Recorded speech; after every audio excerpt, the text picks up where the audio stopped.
Coucou tout le monde, j'espère que vous allez bien. Aujourd'hui on se retrouve avec une nouvelle vidéo que je suis une nouvelle fois trop contente de vous faire. Vous l'avez vu dans le titre, aujourd'hui on va parler d'un sujet qui est plutôt intéressant puisque nous allons voir les 10 pièces tendances que ça serait cool que vous ayez pour cet automne parce que ce sont des pièces que l'on va énormément retrouver et c'est un peu finalement les 10 pièces phares de cet automne. Je sais que c'est le genre de vidéo que vous aimez beaucoup. Vous voyez que j'ai remis mon petit foulard car je suis dingue de ce foulard en ce moment. En plus les pois, c'est clairement ma passion. Enfin bref, ne regardez pas derrière comme d'habitude, c'est le souk car je tourne cette vidéo le même jour que les deux précédentes, donc rien n'a évolué. Pour ceux et celles qui ne savent pas du tout, en gros j'ai déménagé il y a un mois officiellement. Je me suis mariée. En gros voilà, il y a tout qui se bouscule, j'ai dû reprendre le boulot, enfin bref. Donc en fait je n'ai pas eu le temps d'aménager notre nouvelle maison avec mon mari. Ça va être trop bizarre de dire ça. Bref, anyway. N'hésitez pas à me suivre si la mode est quelque chose qui vous intéresse. Il y a plein de choses trop cool qui arrivent. N'hésitez pas d'ailleurs à regarder les autres vidéos, les shorts, les autres trucs, machin. Enfin, il y a vraiment plein de choses cool par ici. On est vraiment entre copines. Vidéo ASMR.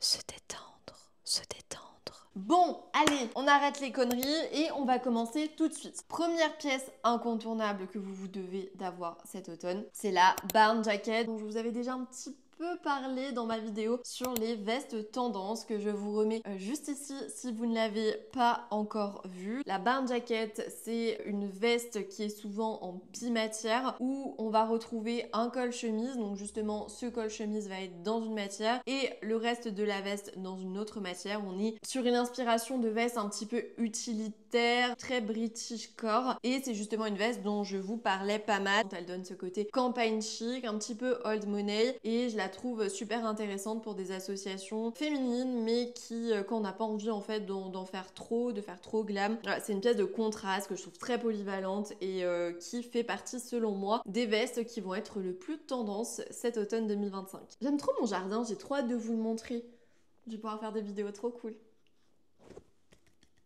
La deuxième pièce tendance que l'on va beaucoup retrouver, donc c'est la robe chasuble. Donc c'est une robe qui est sans manches et qui va à merveille avec le concept de layering que j'adore. C'est une robe qui est souvent trapèze ou alors droite et qui rappelle une nouvelle fois ces tendances des années 60, des années 70. On est sur une pièce rétro. Vous connaissez mon amour entre la veste andin et la robe chasuble pour ce type de pièce. On peut le porter avec plein de choses. Encore une fois, c'est une pièce qui est super polyvalente. On va pouvoir le porter avec par exemple un col roulé qui va être près du corps. Bon, c'est un petit peu moins mon truc, ou alors une blouse qui va avoir des grosses manches ballons et c'est là justement que pour moi cette pièce a tout son potentiel. On peut aussi par exemple la porter avec des mocassins avec des chaussettes ou alors des slingbacks selon en fait le rendu que vous voulez avoir et je trouve que c'est une pièce en fait qui nous permet d'être féminine sans pour autant en faire trop. On retrouve aussi je trouve cette vibe un peu campagne chic qu'on avait avec la Barn Jacket. Une autre pièce que j'aime énormément et bah sinon de toute façon elle serait pas dans mon top 10.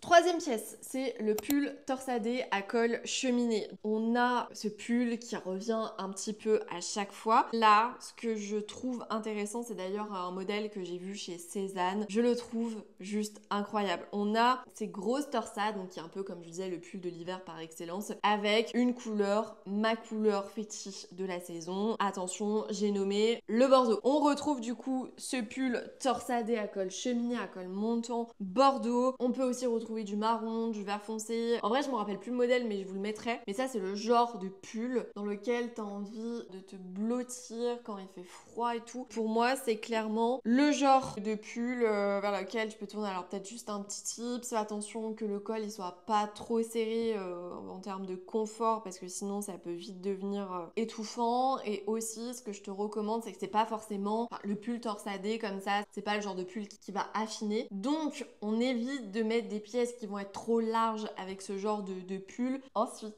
alors cette pièce, alors c'est pas une pièce, c'est un accessoire. Enfin, vous allez voir. Et je l'aime, mais vous avez pas idée comme je l'aime. C'est le collant, mais pas n'importe quel. Voilà, j'en perds mes mots. Ce n'est pas n'importe quel collant, c'est le collant en dentelle colorée. Et ça, c'était mon ventre. Le collant en dentelle, c'est clairement ma passion en ce moment. Peu importe la couleur hein, d'ailleurs, qu'il soit noir ou coloré, ça ne change rien parce que la dentelle en fait reste ma passion. Là on va dire où on a une vraie tendance, c'est le collant en dentelle bordeaux. Vous n'avez pas pu manquer cette méga tendance, que ce soit sur les réseaux sociaux ou même sur Pinterest, dans tout ce qui est mood board, même tout ce qui est tendance. Le collant en dentelle bordeaux, c'est quelque chose qu'on retrouve énormément. Genre chez Calzedonia, en ce moment, vous avez que de la dentelle et vous avez que des couleurs au niveau des collants. Enfin ça, on en reparlera. Je trouve que justement, la robe chasuble que je vous parlais juste avant, le collant bordeaux en dentelle, tout de suite, ça va rehausser le truc. On peut le porter avec des mocassins, avec des ballerines, avec des slingbacks, pardon. Enfin bref, on peut le porter avec vraiment plein de choses. C'est vraiment un accessoire à part entière qui va vraiment rehausser un look. Et moi, je peux que vous le recommander. N'hésitez pas, vous, à me dire en commentaire ce que vous en pensez. Mais on est d'accord pour dire que c'est une... Ensuite, cinquième tendance, c'est la blouse à col lavalière. C'est quelque chose qu'on retrouve beaucoup, ça fait partie de mes blouses favorites. Pourquoi? Parce que tout simplement, je les trouve méga élégantes. Après, les blouses en dentelle, d'une manière générale, c'est aussi quelque chose qu'on retrouve beaucoup. Mais le col lavalière a ce petit truc, ce côté prépi, ce côté chic que j'aime énormément. Et peu importe le pantalon ou la jupe avec laquelle vous portez cette blouse, à chaque fois, on aura un rendu. Je suis vraiment désolée par rapport à mon ventre. J'ai eu des petits soucis au niveau du tournage de la vidéo et donc là, il est 13h et je commence à avoir un petit peu faim. Sixième pièce, enfin bon, c'est un combo, on triche un petit peu. Je vous en avais aussi déjà parlé, c'est l'ensemble jupe et veste vinyle. C'est une association qui fonctionne super bien, enfin, que je vous recommande plutôt d'opter avec des couleurs. Donc par exemple, je vous avais parlé d'un ensemble vert olive chez Cézanne, on peut aussi retrouver du bordeaux. Vous retrouvez aussi du noir, mais... on met de côté un petit peu le noir. Enfin, après, si vous avez envie de le faire, libre à vous, j'ai envie de vous dire. Mais on tente des trucs un petit peu plus colorés. Là, en ce moment, la vie, elle nous redonne un petit peu de couleur, un petit peu de joie. En tout cas, dans tout ce qui est prêt à porter. On va pas se priver. Septième pièce. Bon, c'est plus un accessoire encore. En vrai, j'ai triché, mais parce que les accessoires, cette année, c'est des dingueries. On retrouve énormément de ballerines avec du daim, des ballerines marron. On retrouve aussi beaucoup de ballerines couleur brique, couleur moutarde. Des couleurs qui sont totalement du moment.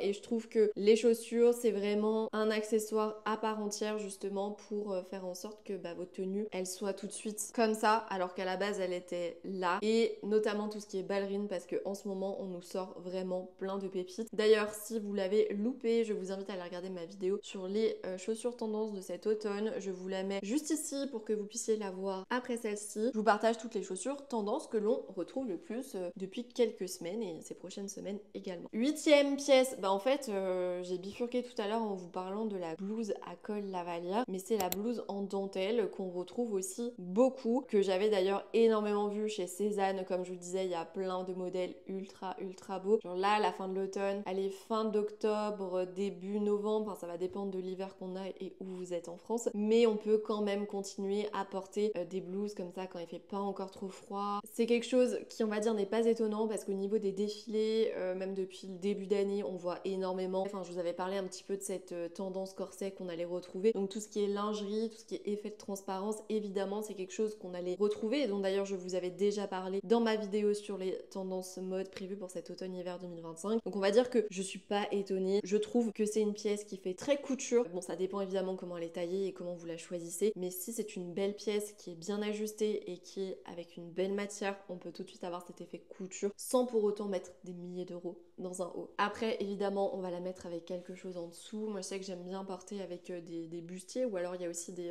bon, je sais plus, mais des soutiens-gorge assez discrets. Après, ça dépend si vous êtes en soirée, en journée, etc. Il y a plein de façons de porter, mais je trouve que c'est une pièce super intéressante et vraiment, je l'adore. Neuvième pièce tendance, qui est encore un accessoire, c'est l'étole. L'étole colorée ou imprimée, même les foulards hein, d'une manière générale, c'est quelque chose qu'on va continuer à retrouver, qu'on drape autour du cou à n'importe quelle occasion, hein. Bon, surtout la journée évidemment, mais je trouve que l'étole, je vous parle de ce type d'étole, hein, ceux que je vais vous montrer, ça finit ton look et je trouve que c'est une tendance qui est vraiment trop belle, d'autant plus si on la prend colorée. On peut faire vraiment plein de choses. Quel meilleur moment en fait que l'automne pour porter ce genre d'accessoires. Franchement, je suis désolée, mais ça n'existe pas. On peut le porter avec une veste, avec un manteau. C'est ce que je disais à mon mec il y a de ça une semaine. On devait aller boire un verre avec des copains. J'étais vraiment malade et je n'avais pas envie en fait. Donc je suis sortie pas maquillée avec mon vieux chignon. J'avais mis un pull mais qu'il n'y a de plus simple. Et j'ai mis ce foulard avec mon pull. Et je crois que j'avais un pantalon classique. Mais genre tout de suite, quand j'ai mis le foulard, ça a changé tout. On va terminer avec la 10e pièce. Enfin, je suis désolée, en fait, en regardant ma sélection que je vous ai faite, on n'est pas trop sur des pièces en vrai. On est plus... J'ai l'impression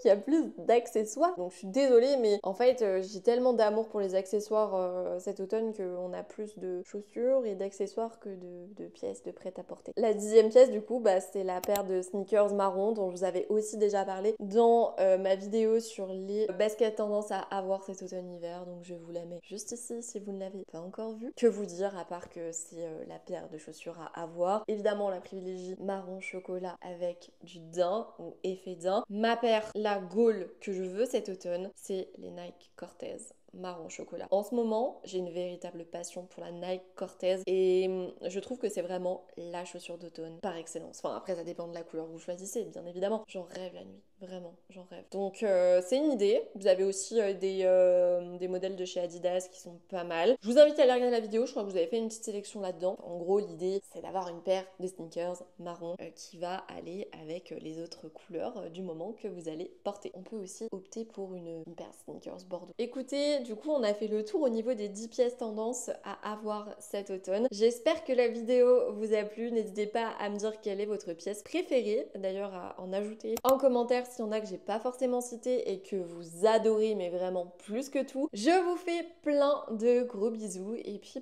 je vous dis à la semaine prochaine pour la prochaine vidéo. Bisous!